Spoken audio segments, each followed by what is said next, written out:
You ever wonder what it really feels like to marry someone you don't love? Someone who practically owns your life? Someone who looks at you not as a partner, but as a solution, a contract, a problem to fix? Let me ask you this. If you were forced into a marriage with a man who controlled everything, your family, your freedom, your future, but then one day you woke up and realized you were falling for him, what would you do? Stay for love, or escape while you still could? You're not just here to listen to a love story, are you? You're here because that one sentence, she was forced to be his wife, it got under your skin. Because part of you needs to know what happens next.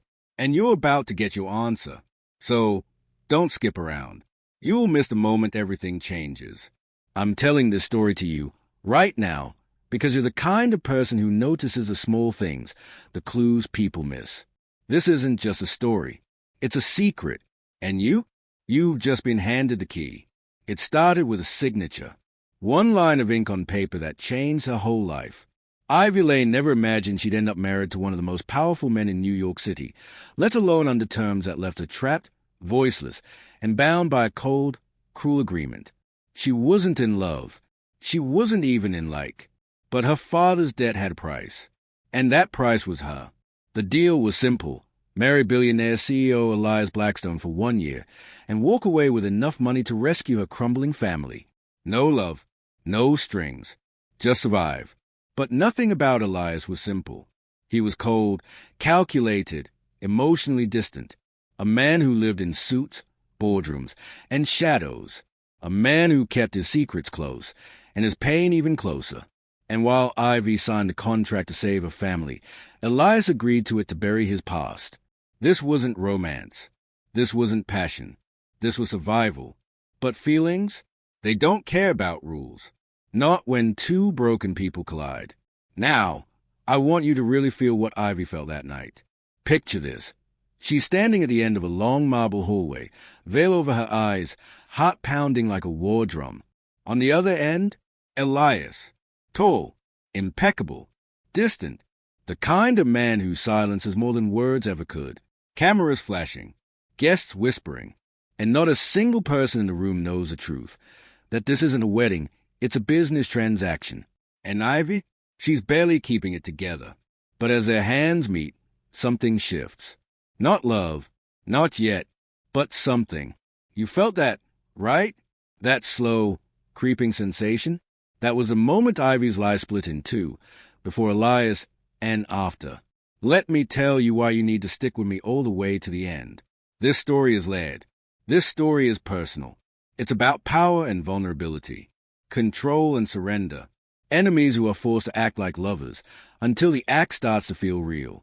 This isn't a sugar-sweet fairy tale where everything works out after one kiss. No, this is fire. This is slow burn tension. This is a kind of love that grows in silence, in side eyes, in arguments and stolen glances. You're going to watch two people change each other, not because they want to, but because they have to, because life forced them to crash together.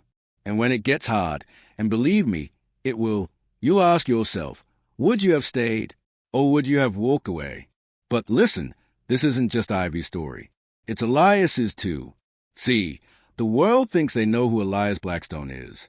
Billionaire tech mogul, ruthless investor, cold-blooded negotiator. But they don't see what Ivy sees. They don't see the locked bedroom door, the unopened letters, the way he freezes when someone mentions a name. There's a past he won't talk about, a woman he once loved, a mistake he never recovered from. And Ivy? She wasn't part of his plan. She was never supposed to get under his skin. She was just a means to an end. Until she wasn't. Now, here's what you didn't see coming. The real reason Elias married Ivy isn't just about money. It's not even just about control. There's a secret buried so deep in his past, he's willing to sacrifice everything to protect it, including Ivy's heart. And one night, one mistake, will send everything crashing down. So, if you think you've figured this story out, you haven't. If you think you know who's lying and who's real, you don't. And that's exactly why you have to keep watching. Because what would you do if the man who stole your freedom was also the only one who could protect you from the truth? You see, Ivy's not just fighting to stay sane in this marriage.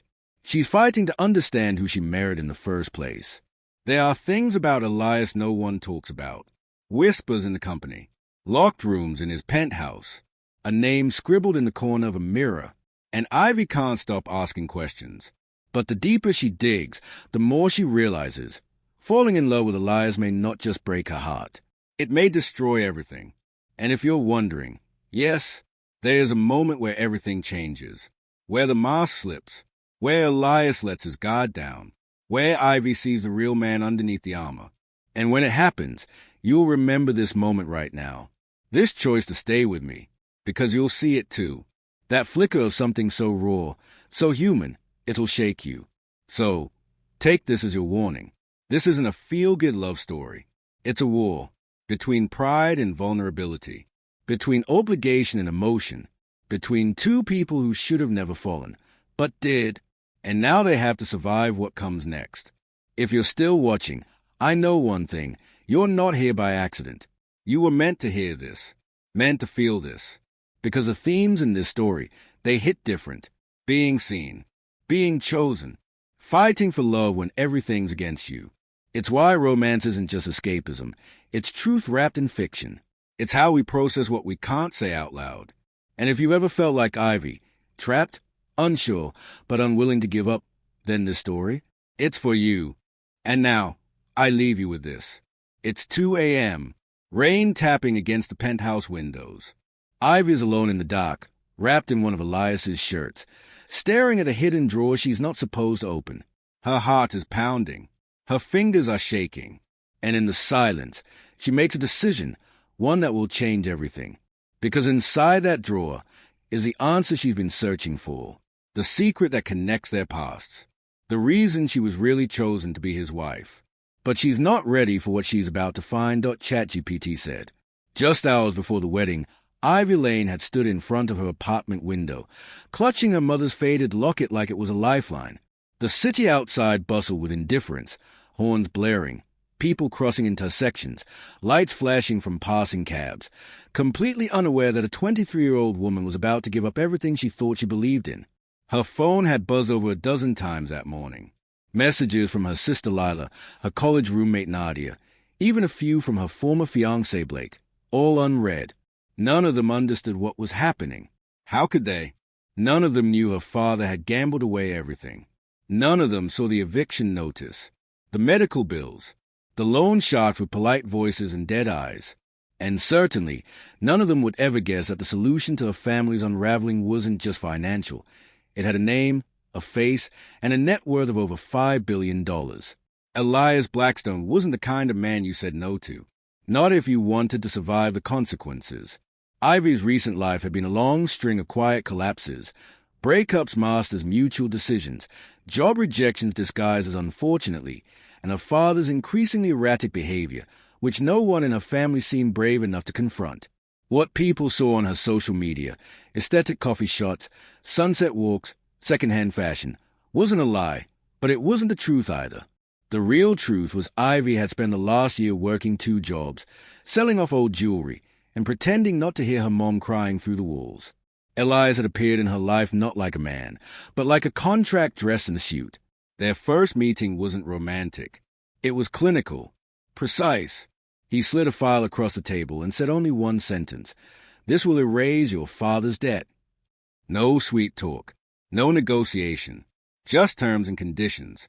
She remembered the way he looked at her, like she was both the problem and the solution, all in one.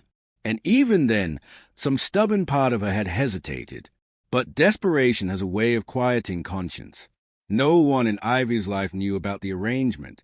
Not even her best friend Nadia, who had once told her over tequila shots that if a man didn't make her laugh, he wasn't worth marrying.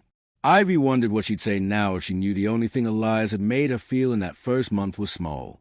Not from cruelty exactly, but from the sheer force of his distance. He wasn't unkind, but he was unreadable, like a locked room with no handle. Even now, days after the wedding, Ivy couldn't tell if he actually saw her or if she was just another liability on his balance sheet.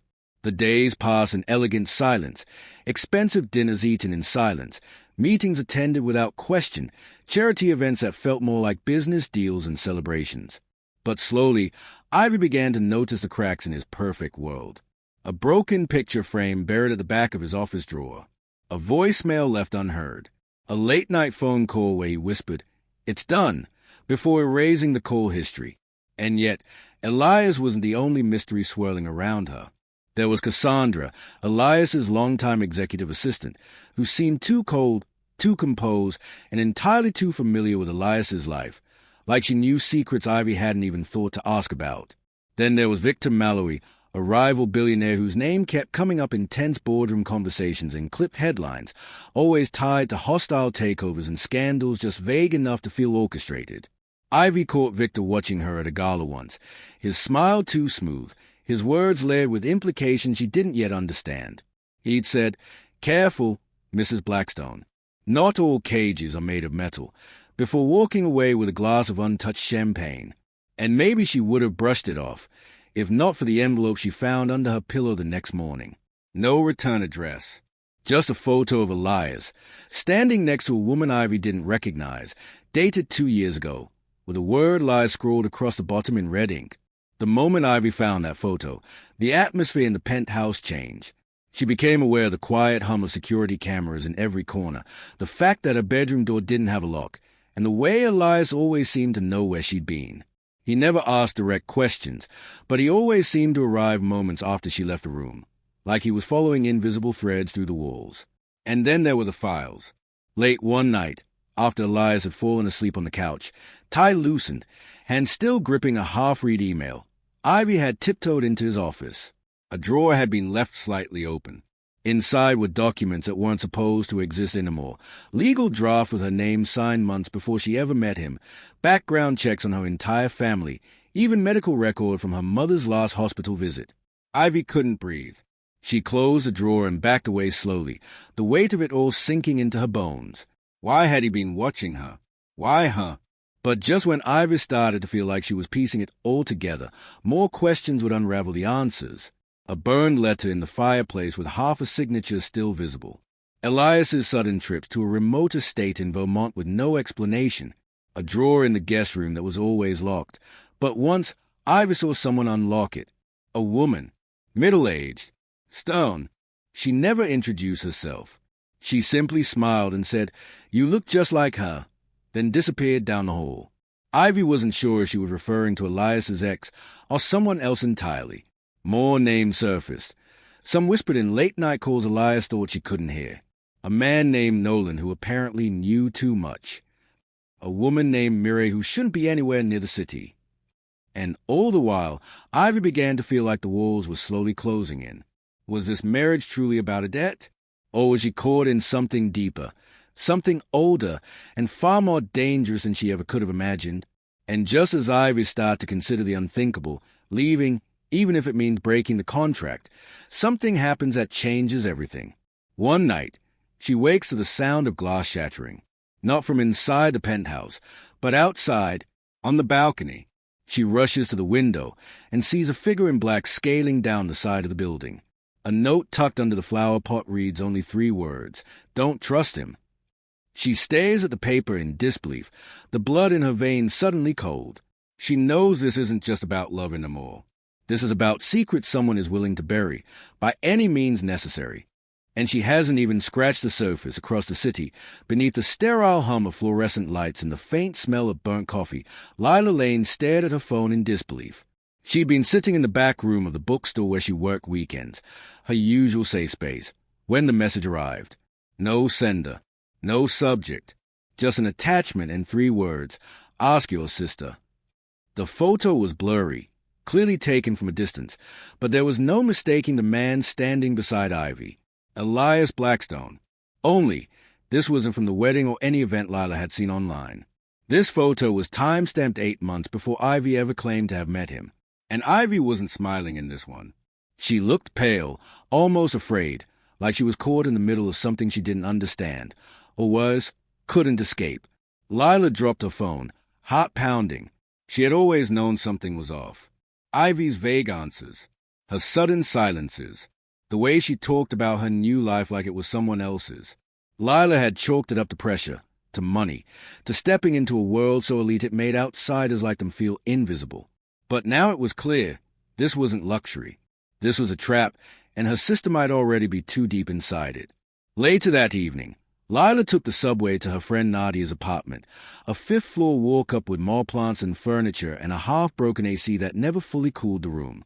Nadia, being Ivy's former college roommate, was the only person left who might know how to reach her. But the moment Lila mentioned the photo, Nadia's entire expression changed. She didn't blink. She didn't speak. She just walked to the kitchen, grabbed a wine glass, poured herself something deep and red, and finally said, "I got a message, too, last week." She handed over her phone. It showed a video, brief and grainy. Ivy walking alone in what looked like a parking garage, followed silently by someone just outside the edge of the frame. The footage ended before anything happened, but the implication was chilling. Nadia didn't know where it came from either. No metadata, no sender, just a notification one morning while she was brushing her teeth. They both sat there, staring at the screen, the tension thickening like fog. Lila knew they couldn't go to the police. Not without Ivy. Not without answers. And definitely not if Elias Blackstone had any say in it. Back at the penthouse, Ivy had tucked the mysterious balcony note into the back of her journal, away from the cameras. That night she couldn't sleep, so she slipped into the unused guest room, the one with a perpetually locked drawer. The room always felt colder than the others, like something in the walls hadn't moved in years. She stared at the desk for a while, debating whether to force the drawer open, when her eyes landed on the corner of the rug. It was slightly misaligned. Ivy knelt down and peeled it back, revealing a floorboard with a faint seam, barely visible unless you were looking. She pried it up with a letter opener. Beneath it lay a set of old Polaroids, rubber-banded together, dusty and frayed. They weren't of her. They were of another woman.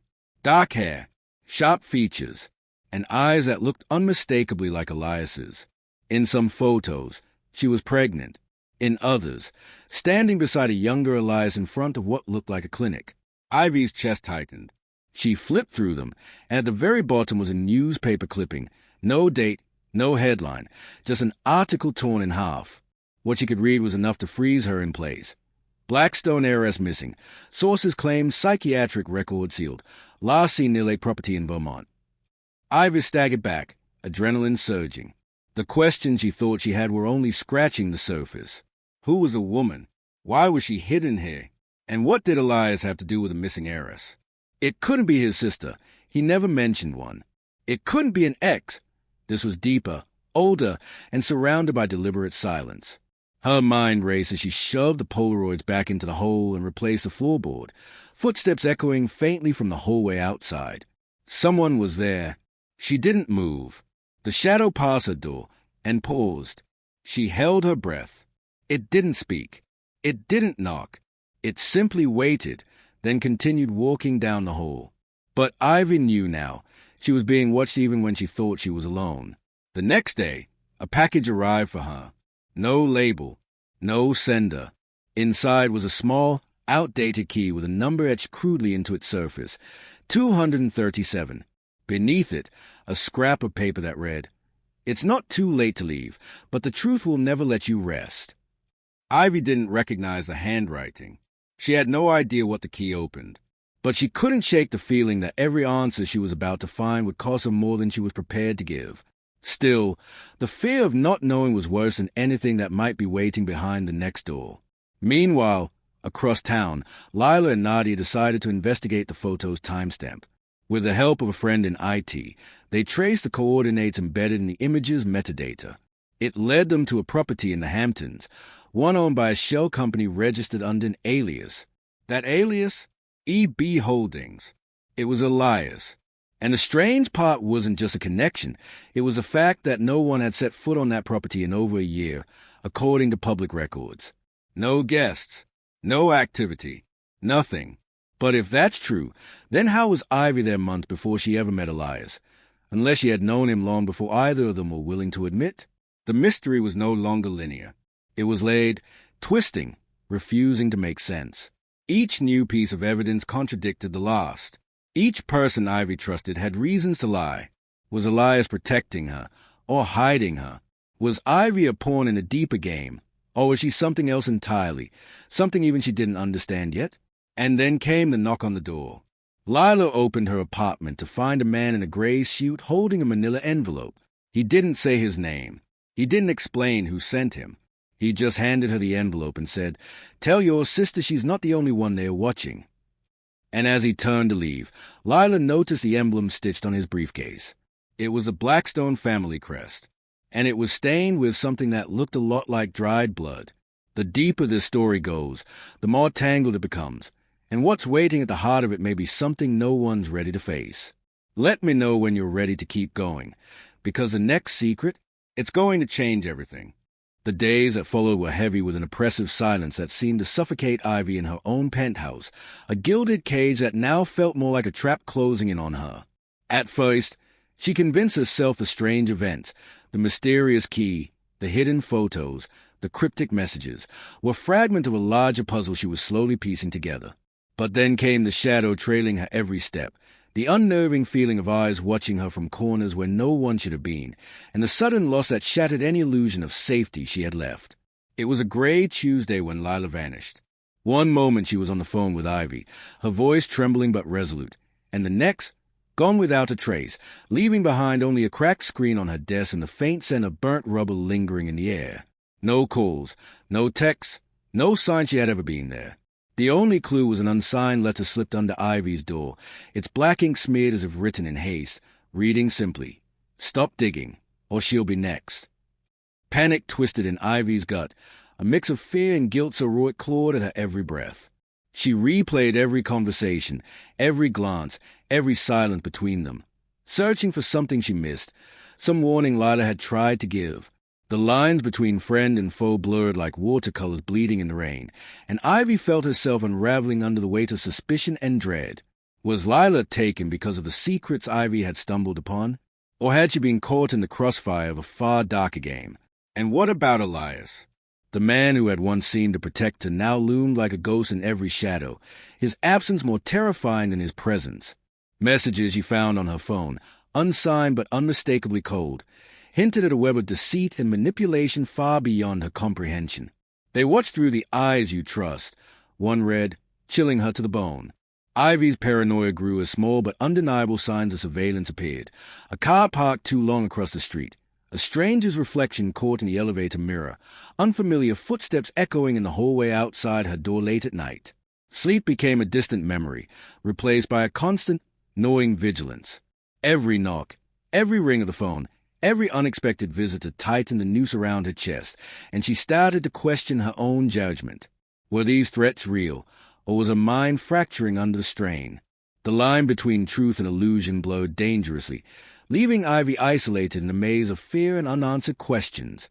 At the same time, whispers of Elias's past began to seep through the cracks, rumors of a vanished wife, a family scandal buried beneath layers of wealth and influence, and a string of broken promises wrapped in silence. People who once spoke of him with reverence now averted their eyes or refused to speak at all, as if invoking his name might summon something worse. Ivy clung to the hope that somewhere beneath the shadows, the man she thought she knew was still there, but the mounting evidence suggested otherwise. And now, with Lila gone, the stakes were terrifyingly clear. This was no longer about uncovering a secret. It was about survival. As the walls closed in tighter, Ivy made a desperate choice to reach out to someone she'd long avoided, a private investigator with a reputation for digging where others feared to look. She knew it was a risk, inviting another stranger into this dangerous game, but the alternative was to remain trapped in her own unraveling mind, sinking deeper into silence and fear. The question that haunted her was simple yet brutal.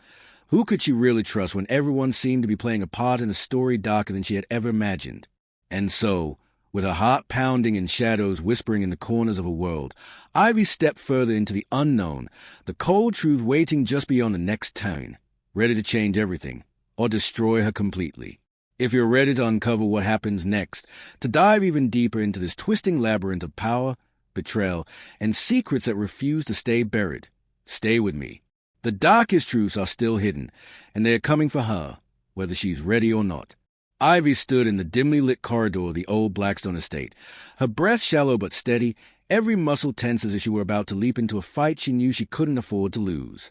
The air was thick with a cold silence that pressed against her skin like a living thing, and somewhere deep within the house, The faint ticking of a clock echoed, a steady reminder that time was slipping away, that answers were no longer a luxury but a desperate necessity.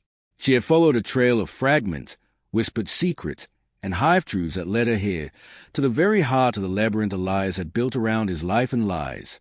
It was here, in this forgotten wing, that she believed the final truth was waiting, locked away not just in hidden drawers or old photographs, but buried beneath decades of deception, betrayal, and pain. Every step felt like crossing a razor's edge, but Ivy knew she had no choice. The shadows she'd chased now pressing around her, and the weight of Lila's disappearance and the suffocating threat that still clung to her chest fueled her resolve. As she pushed open the heavy door, the scent of aged paper and stale air filled her lungs.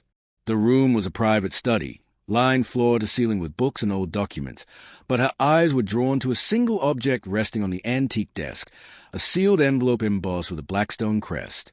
Hands trembling but determined, Ivy broke the seal, pulling out a letter written in a careful, unfamiliar hand.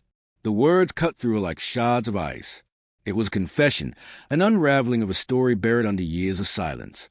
Elias hadn't just been the man she thought she knew. He was a keeper of a legacy twisted by greed, power, and a darkness that had swallowed his family whole. The missing heiress wasn't just some forgotten woman. She was his mother, presumed dead but in reality hidden away to protect the family's fortune and reputation from a scandal so explosive it would have destroyed everything. Ivy read on, the letter revealing how Elias had been forced to marry her as part of a deal, a pact to keep the truth buried, to shield his family from ruin, and to keep the past locked in a cage no one could open. And Lila? She had stumbled too close to this secret, making her a target in a game Ivy was only just beginning to understand. Before Ivy could absorb the weight of these revelations, a sound behind her made her spin around. Elias himself, stepping from the shadows, his expression unreadable but fierce. The confrontation was electric, a battle of words and wills where every glance and every breath held the power to break or bind. Elias confessed his fear, his desperation to protect the fragile illusion of his family's legacy, but also the raw guilt that had haunted him every day since the truth was locked away. Their argument twisted between anger and sorrow, a collision of two people caught in a web far larger than themselves, both prisoners and players. Just as the tension reached its peak, the study's door slammed shut behind them, the lock clicking ominously. It wasn't Elias who had shut her in. It was someone else, someone who had been watching all along. A new figure emerged from the dark, a woman whose presence shifted the entire room, whose eyes held the cold satisfaction of one who had orchestrated the entire nightmare. It was a woman from the Polaroids, alive and more dangerous than Ivy had imagined. She revealed herself as a true mastermind, a shadow buried within the Blackstone legacy, determined to reclaim what was lost, no matter the cost. The final twist hit Ivy like a punch to the chest. Elias had been protecting her not just from outside threats, but from this very woman's vengeance, a vendetta fueled by years of betrayal and heartbreak. In that claustrophobic moment, Ivy realized the fight was no longer just about survival. It was about choosing who she could trust and how far she was willing to go to reclaim her life. The room seemed to close in tighter as the three of them faced off, truths unraveling, alliances shifting, and a storm of emotions crashing over everything Ivy thought she knew. Just when the tension seemed unbearable, the lights flickered, plunging the room into darkness for a heartbeat that felt like eternity. When the power surged back, the woman was gone, vanished as mysteriously as she had appeared, leaving behind only a single clue, a pendant identical to the one Ivy had worn since childhood, now lying cold and heavy on the floor, glinting in the dim light. Ivy's heart thundered as she picked it up, realizing this was far from over. The past was alive, the danger real, and the secrets were still hunting her. In that charged silence, she understood that the true battle was just beginning, and that the answers she sought would demand everything she had. If you thought this story was coming to an end, hold tight. The next twist is about to shatter everything you thought you knew. Stay with me, because the darkest secrets are still waiting to be uncovered. In the quiet aftermath of the storm, Ivy sat alone in the sprawling garden of the Blackstone estate, the weight of everything she had uncovered settling around her like a heavy fog. The tangled web of lies, betrayals, and half-truths that had ensnared her life now lay mostly bare, and while the full picture was far darker and more complex than she had ever imagined, she finally felt the faintest flicker of clarity. Elias had vanished without a trace after their confrontation, leaving behind a trail of unanswered questions and fragile hopes. But Lila was found, safe but shaken, her silence shattered by the knowledge that the shadows chasing her had been part of a legacy too dangerous to ignore. Ivy's world had been irrevocably changed, but she had survived not just because of strength, but because of a stubborn hope to reclaim her story on her own terms. She realized that sometimes the fiercest battles are fought not in grand gestures or explosive confrontations, but in the quiet moments of choosing truth over fear and light over the darkness that threatens to consume us. Yet, even as Ivy took tentative steps toward rebuilding her life, the pendant she had found, the symbol of a past entwined with secrets she might never fully unravel, rested heavy against the skin, a reminder that some mysteries refused to be neatly tied up. The woman who had pulled the strings from the shadows had vanished, but her presence lingered like a ghost, whispering that power and revenge are never truly laid to rest, and that sometimes the greatest secrets are the ones we carry inside ourselves. Ivy's story was no longer just about uncovering hidden truths. It had become a journey of transformation, resilience, and the courage to face the unknown with open eyes. In the end, she understood that peace was not the absence of danger, but the strength to live with uncertainty and still choose to move forward. For those of you watching, this tale isn't just a story about wealth, power, or even betrayal. It's a reflection of the complexities we all face when the masks fall away and we confront what lies beneath. It challenges us to ask, how well do we really know the people closest to us? How far would we go to protect the truth? And what are we willing to sacrifice for freedom? As Ivy's journey fades into the twilight, the echoes of her choices and the secrets she uncovered invite us to look deeper into our own lives, to question what's hidden in plain sight, and to remember that sometimes the most powerful revelations come from within. So as this chapter closes, keep your eyes open, your heart steady, and your mind curious, because the darkest shadows often hold the brightest sparks of hope, and the next story might be just around the corner.